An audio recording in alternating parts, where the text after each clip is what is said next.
Je suis une diplomate de carrière, comme mes 27 prédécesseurs, mais je suis la première femme à occuper ce poste et j'en suis très honorée. Je suis une diplomate dans l'âme. J'ai fait des études de droit à Sciences Po, à l'ENA, et pour moi c'était une évidence. Je voulais faire le Quai d'Orsay et je ne l'ai jamais regretté. J'ai un mari qui est également diplomate et j'ai 4 enfants. Je crois savoir que vous connaissez l'Amérique du Nord, mais est-ce que vous connaissez le Canada? Alors en effet, je connais l'Amérique du Nord, j'y ai passé 6 ans, à la fois à l'ONU et comme conseillère culturelle. J'étais précédemment directrice au Quai d'Orsay des Amériques. Je connais le Canada, j'en connais l'histoire, j'en connais les grandes questions de société, j'en connais l'évolution politique. J'ai préparé la visite du président de la République quand il est venu en 2014, la visite du Premier ministre. Comme directrice des Amériques, j'ai eu de nombreuses consultations politiques avec mes homologues. Mais je crois qu'on connaît un pays que quand on y vit. Et j'ai l'intention d'y vivre plusieurs années. Alors, est-ce qu'on peut en savoir un petit peu plus sur votre feuille de route? Parce qu'il y a quand même beaucoup de dossiers en cours entre, je dirais, entre la France et le Canada, entre l'Europe et le Canada. Je pense au CETA, je pense également à la mise en œuvre de la COP 21. Est-ce que vous voulez nous en dire plus? Oui, bien sûr. Alors, ma feuille de route, elle est très claire parce que, avant de prendre ma mission, j'ai eu la chance de m'entretenir personnellement avec le président de la République à l'Élysée, qui donc m'a fixé ma feuille de route. Donc, pour moi, elle est assez simple à tenir. Elle tourne autour de plusieurs grands dossiers. La première priorité, ça va être l'innovation. L'innovation est ce qui nous rapproche entre la France et le Canada. C'est un moyen de faire avancer nos sociétés. Ça nous permettra de mettre en valeur nos start-up, nos échanges de jeunes, nos échanges de chercheurs. Donc ça sera vraiment ma première priorité. Ma seconde priorité sera évidemment le changement climatique. Comme vous le savez, c'est sans doute le plus grand défi que le monde connaît. L'accord de Paris est irremplaçable et est irréversible. Pour nous, c'est un point de départ. Je crois qu'il faut être encore plus ambitieux. Il ne faut pas perdre de temps.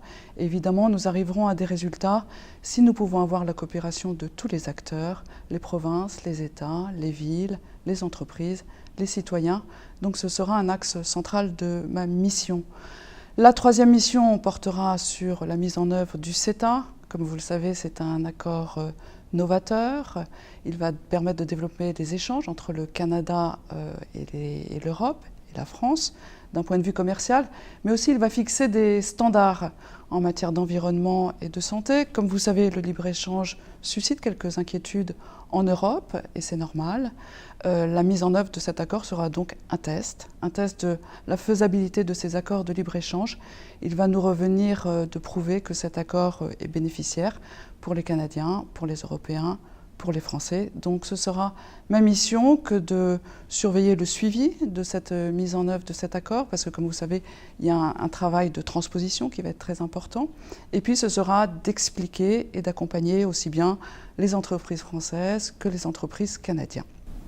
Alors justement, il y a beaucoup de Français au Canada, au Québec, de plus en plus même. Qu'est-ce qu'ils apportent à la France, tous ces Français du Canada? Ces Français, ils apportent leur part de France qu'ils ont en eux, souvent leur éducation qu'ils ont faite en France. Ils apportent leur façon de penser, ils apportent leurs différences, ils apportent leur langue. Et tout ça est évidemment très précieux. Et ces Français, quand ils rentrent en France, ils nous apportent leur ouverture sur le monde, une autre expérience, des bonnes pratiques. Donc ce sont également des ambassadeurs de la France, comme moi.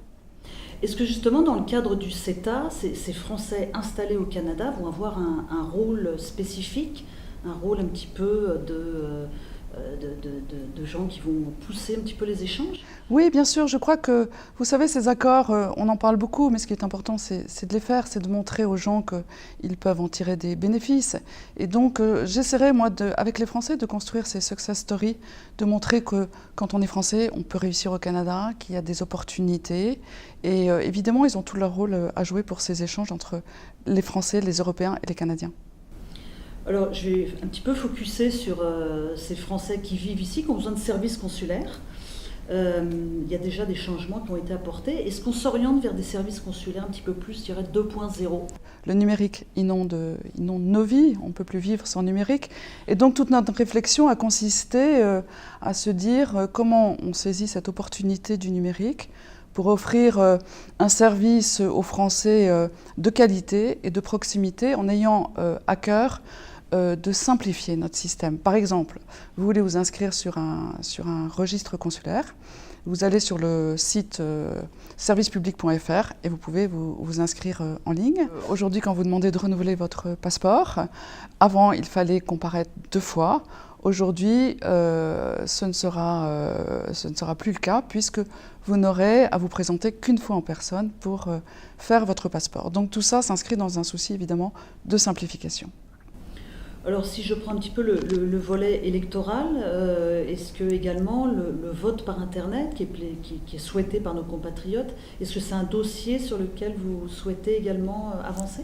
Oui, bien sûr, c'est un dossier sur lequel on souhaite avancer, mais comme vous le savez, c'est quelque chose de compliqué à organiser et il faut que ce vote soit sûr. Et compte tenu des cyberattaques, je crois qu'on se lancera dans le vote électronique et on sera sûr que c'est un vote fiable. Puisqu'on parle d'élections, il y a un nouveau député qui a été élu ici pour l'Amérique du Nord. Comment vous comptez, je dirais, collaborer avec lui ? Alors d'abord, Roland Lescure, je l'ai déjà rencontré, j'ai déjà dîné avec lui chez des amis, donc c'est une connaissance, pas très ancienne, mais c'est une connaissance. Nous nous sommes félicités mutuellement. Lui, je l'ai félicité pour son élection et pour son poste de président de la Commission des affaires économiques. Il m'a félicité quand j'ai présenté mes lettres de créance au gouverneur général. Et nous avons déjà convenu que nous allons nous rencontrer et il assistera à la réunion consulaire qui se tiendra à l'automne, ici à Ottawa. Et nous essayons de trouver entre-temps une date, mais comme vous le savez, il est très occupé, il représente la nation et voilà, nous allons nous voir, c'est certain. Donc vous êtes une diplomate de carrière, vous avez vu l'image de la France dans le monde qui change. Est-ce que vous avez le sentiment qu'elle change et est-ce que l'élection d'un jeune président va encore accélérer ce changement ? Oui, tout à fait. Alors, je crois qu'il faut bien distinguer entre la perception qu'on a de la France et la réalité. Alors, la perception, souvent, on retient de la France qu'on en aime. Le luxe, le tourisme, la haute couture, mais la réalité, c'est que la France, elle a déjà changé depuis de nombreuses années. La France est une terre d'accueil pour les étudiants étrangers. On est la 3e ou la 4e destination mondiale. La France est une terre d'accueil pour les investisseurs qui ne s'y trompent pas. Ils savent qu'en France, ils trouveront un réseau formidable d'infrastructures, des centres de recherche et de développement très avancés, une main-d'œuvre extrêmement bien formée. Donc la France, elle a déjà changé. La France, c'est la France des médailles Fields, c'est la France de Thomas Pesquet, c'est la France des startups. En France, on a vu le nombre de startups augmenter de 30% en 3 ans. Et c'est à peu près 10 fois supérieur au taux normal de création d'entreprises. Donc oui, la France, elle a déjà changé.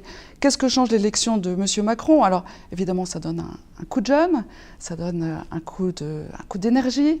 Il suffit de se promener dans les rues de Paris pour se rendre compte, ou en France, pour se rendre compte que l'atmosphère a changé.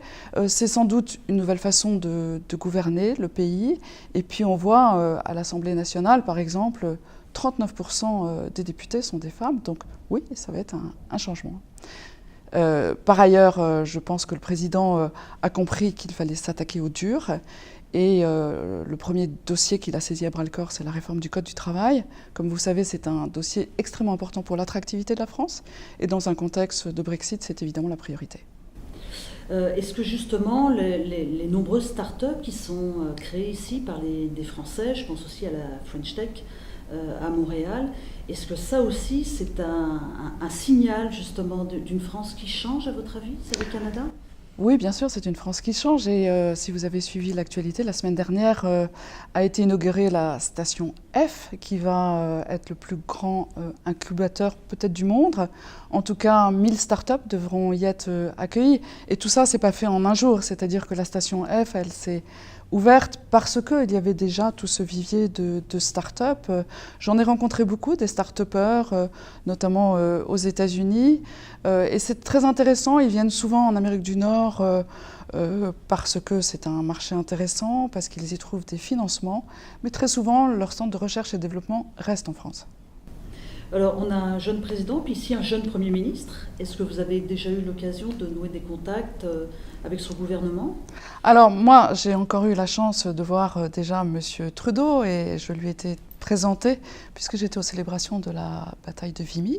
Donc j'ai déjà eu un premier contact et à cette occasion, j'ai rencontré un certain nombre de ses conseillers que j'ai revus depuis et j'ai vu un certain nombre de ministres également et j'ai demandé des rendez-vous à chacun et chacune d'entre elles. Et je pense que ça va aller très vite. Nous sommes voisins. Donc nous aurons, j'espère, une relation de voisinage.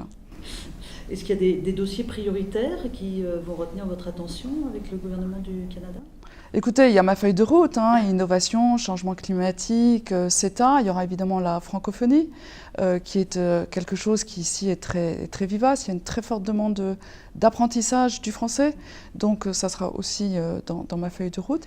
Il y aura le G7, puisque comme vous le savez, les Canadiens auront la présidence en 2018. Nous aurons la présidence en 2019 et il y aura une évidente coordination entre nos deux présidences pour porter à l'ordre du jour des sujets qui nous sont chers. Les Canadiens, évidemment, mettront la place des femmes au centre de l'agenda, mais nous aurons évidemment beaucoup d'autres sujets à inscrire à cet agenda. Alors justement, la place des femmes dans la diplomatie ici, elle tient une place grandissante, tant mieux, avec Laurence Hagenauer, Catherine Feuillet, maintenant vous. Qu'est-ce qu'elles apportent de différent, ces femmes dans la diplomatie? Alors d'abord, les femmes dans la diplomatie, c'est une cause qui m'est très chère, puisque lorsque j'étais directrice des Amériques à Paris, j'étais également haute fonctionnaire à l'égalité des droits entre les femmes et les hommes. Et j'ai la faiblesse de penser que les femmes apportent autant de compétences, puisque souvent on dit « Ah, mais on nomme des femmes parce que ce sont des femmes ». Je crois que les femmes, elles apportent du courage, de l'engagement et une très forte détermination.